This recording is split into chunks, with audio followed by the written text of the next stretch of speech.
आप सभी गुरु भाई बहन के चरणों में मैं प्रणाम करती हूँ। मेरा प्रणाम स्वीकार करें। और आइए आज अनमिलाखर पुस्तक के माध्यम से हम लोग यह जानते हैं कि मधेपुरा सिंहेश्वर मंदिर में क्या हुआ था। तो आइए चलते हैं हम लोग पुस्तक अनमिलाखर में। रविवार का दिन था, अवकाश था, तो सभी आराम से थे। यानी कि रविवार के दिन छुट्टी थी, इसलिए सभी लोग आराम से थे। बच्चों के भविष्य निर्माण की आधारशिला भी रखी जा रही थी। छुट्टी के दिन बच्चों को हिंदी और अंग्रेजी पढ़ाते थे। अपनी इस जिम्मेदारी को पूरा कर हरिंद्रानंद सपत्नीक ड्राइंग हॉल में बैठे थे। बच्चे बाहर खेल रहे थे। मजिस्ट्रेट साहब आए हैं, आलू सेवक ने आकर सूचना दी। हरिंद्रानंद ने झांक कर देखा तो इनके समकक्ष पदासीन दंडाधिकारी जीवक ठाकुर हाथ में थाली लिए अपने एक सहयोगी के साथ खड़े थे। बाहर निकलकर अभिवादन किया और ससम्मान अंदर ले आए। अंदर आते ही उन्होंने कहा, सुना है आपके यहाँ महादेव प्रसाद ग्रहण करते हैं, मैं भी प्रसाद चढ़ाऊंगा। उनकी आवाज़ थोड़ी व्यंग्यात्मक थी। कुछ देर चुप रहे, फिर हरिंद्रानंद ने कहा, शिव प्रसाद ग्रहण करते हैं यह तो मुझे नहीं मालूम, लेकिन आप प्रसाद चढ़ा सकते हैं। कहाँ है आपका पूजा घर? ठाकुर ने कहा। इन्होंने इशारे से बताया। लगभग 10 मिनट बाद मजिस्ट्रेट साहब बदहवासी में पूजा की थाली लिए बाहर आए और कहा, हमने तो प्रसाद में केला चढ़ाया नहीं था, पता नहीं प्रसाद में केला कहाँ से रखा हुआ है। उन्होंने कुछ प्रसाद वहाँ रखा। थोड़ा परेशान होते हुए बाहर निकले और कहा, फिर आएंगे। दूसरे दिन लगभग 5 बजे शाम में हरिंद्रानंद अपने मित्र दंडाधिकारियों के साथ कार्यालय में बैठे थे। उसी कमरे में जीवक ठाकुर भी बैठा करते थे। हरिंद्रानंद थोड़े थके थे क्योंकि अनुमंडल दंडाधिकारी का इजलास करके लौटे थे। इसी बीच एसडीओ साहब कहीं बाहर से आते हुए इनके चैम्बर में आ गए। सभी ने आदर के साथ उन्हें बैठने का आग्रह किया तो सामने लगी कुर्सी पर बैठ गए। इसी बीच मजिस्ट्रेट ठाकुर को क्या सूझा कि अचानक से अनुमंडल पदाधिकारी को देखकर बोलने लगे कि सर, क्या आप जानते हैं हरिंद्रानंद जी के यहाँ प्रेत प्रसाद खाता है और ये लोगों को बताते हैं कि इनके यहाँ प्रसाद भगवान शिव ग्रहण करते हैं। इनका गुस्सा तो 7वें आसमान पर, यानी साहब को बहुत गुस्सा आया। हरिंद्रानंद ने ठाकुर को कहा, आप गजब आदमी हैं, किसने कहा है कि शिव मेरे यहाँ प्रसाद ग्रहण करते हैं?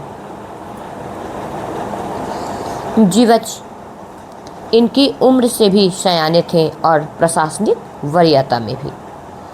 कारण अकारण ज्ञात नहीं, पर हरिंद्र के गुस्से को इस बातचीत ने उत्तेजित कर दिया। उत्तेजना में इन्होंने कहा, हरिंद्रानंद जी, अगर सही है तो सिंहेश्वर मंदिर में महादेव को प्रसाद खिला दें, तब हम समझेंगे कि आपके घर में शिव प्रसाद ग्रहण करते हैं। हरिंद्रानंद ने तुरंत कहा, इसकी क्या गारंटी है कि सिंहेश्वर मंदिर में प्रसाद शिव ग्रहण करेंगे, प्रेत नहीं? ठाकुर ने तपाक से कहा, श्रृंगी ऋषि द्वारा स्थापित शिवलिंग पर चढ़े हुए प्रसाद को प्रेत कैसे ग्रहण कर सकता है? वह तो शुद्ध मंदिर है, मैंने पढ़ा है। तब इन्होंने कहा, ठीक है, जब आप कहेंगे मैं सिंहेश्वर में प्रसाद चढ़ाऊंगा। ठाकुर भी गुस्से में कहा, चढ़ाना है तो अभी चलिए। हरिंद्रानंद ने कहा, ठीक है, चला जाए। 2-3 गाड़ियां सिंहेश्वर मंदिर की ओर प्रस्थान कर गई। ये भी मंदिर की ओर बढ़े। रास्ते में ही घर था। इसी बीच उन्होंने पत्नी नीलम को भी ले लिया। थोड़ा घबराते हुए इन्होंने पूछा कि क्या बात है।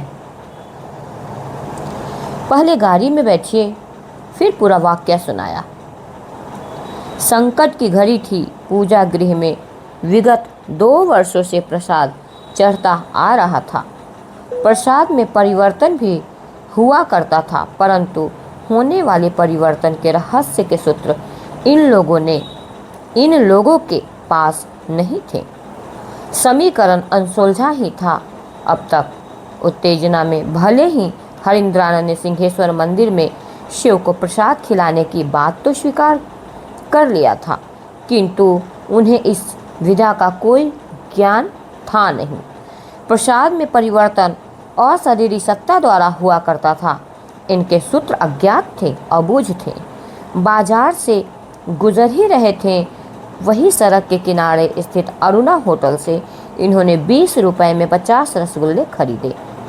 गाड़ी में अन्य लोग भी थे। ये गाड़ी स्वयं चला रहे थे। पत्नी बगल में बैठी थी। शहर से 5-7 किलोमीटर की दूरी पर ही मंदिर स्थित था। पहुंचने में ज़्यादा समय नहीं लगा। थोड़ी देर में सभी महर्षि श्रृंगी की तपोभूमि के उस पावन मंदिर के परिसर में थे।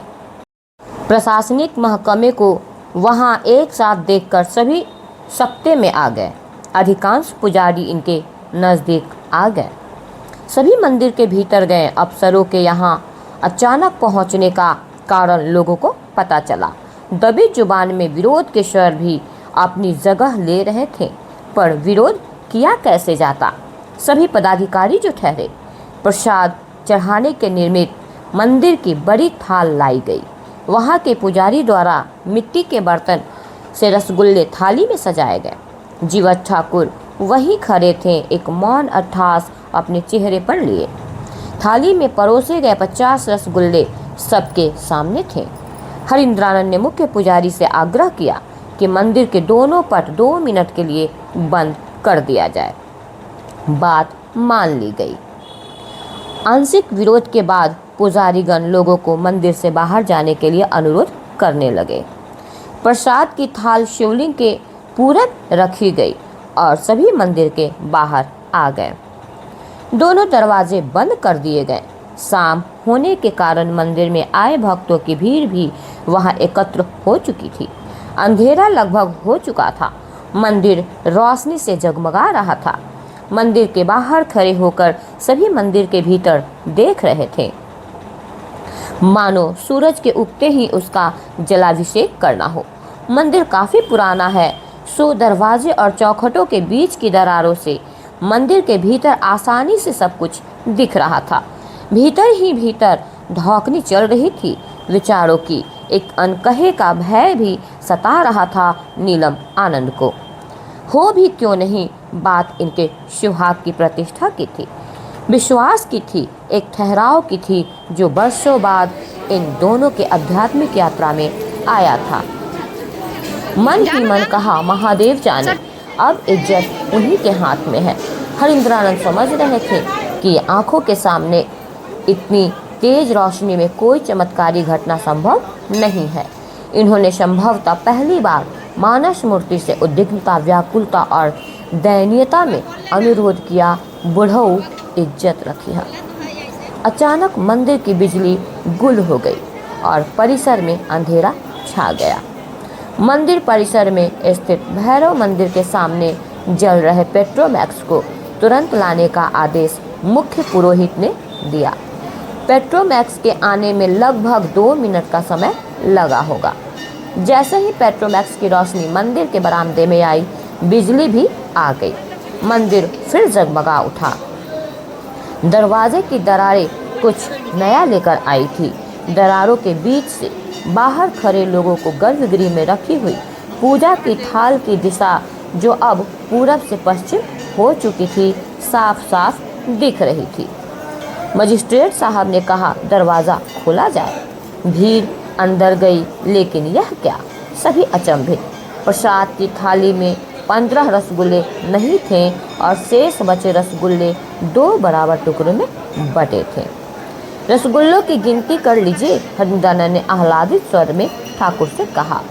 इनको तो मानो सांप सूंघ गया। चुप खड़े थे। हरिंद्रानंद ने कहा कि चढ़ा हुआ प्रसाद मटकुरी में वापस रख दीजिए और ले चलिए। इनका मन प्राण अनजानी ऊर्जा के प्रवाह से अभी तक प्रकंपित था। वापस जीप में बैठे, जीप स्टार्ट की। अगल बगल स्थानीय लोग खड़े थे। सर, पान ले आते हैं, किसी ने कहा। नहीं, ये बोले, लोगों का प्रसाद नहीं बांटिएगा, बगल से नीलम ने फुसफुसाया। अरे महादेव का चढ़ा प्रसाद है, लोग दरिद्र नहीं होंगे। इनकी आवाज़ में एक तेज था। अच्छा, आप कहती हैं तो बांटिए। चाबी घुमाई, गाड़ी बंद हो गई। नीलम ने लोगों को प्रसाद दिए। यह घटना उस इलाके की कहानी बन गई। बात फैल गई। कौतूहलवश लोग आकर इनसे मिलते। अब सुबह शाम लोगों का जमावड़ा लगा रहता। हरिंद्रानंद कहा करते, यह मंदिर नहीं है, आप मंदिर जाएं। शायद यह उस शिव की अहेतुकी दया का ही प्रभाव था जिसे इन्होंने गुरु के रूप में स्वीकार किया था। यह धारणा बलवती होने लगी कि चमत्कार सीखने के प्रयोजन से शिव को गुरु मानना स्वमेव ही एक चमत्कार था। तो ये घटना थी मधेपुरा के सिंहेश्वर मंदिर की। और हम लोगों ने जाना कि आखिर यह सिंहेश्वर मंदिर हम सभी गुरु भाई बहन के लिए महत्वपूर्ण क्यों है। तो हम लोगों ने महादेव की दया, साहब दीदी की दया से, पुस्तक के माध्यम से ये जाना कि सचमुच में ये मंदिर जहाँ पे मेरे साहब ने महादेव को रसगुल्ला खिलाया, आज हम सभी के लिए यह जगह कितना खास बन गया है। हमारा मन बार बार ऐसे जगहों पे जाने का करता है जहाँ मेरे साहब दीदी का कदम पड़ा, जहाँ मेरे साहब दीदी ने चमत्कार किए। और फिर मिलेंगे हम लोग आगे के वीडियो में। आप सबों को मैं फिर से प्रणाम करती हूँ। मेरा प्रणाम स्वीकार करें।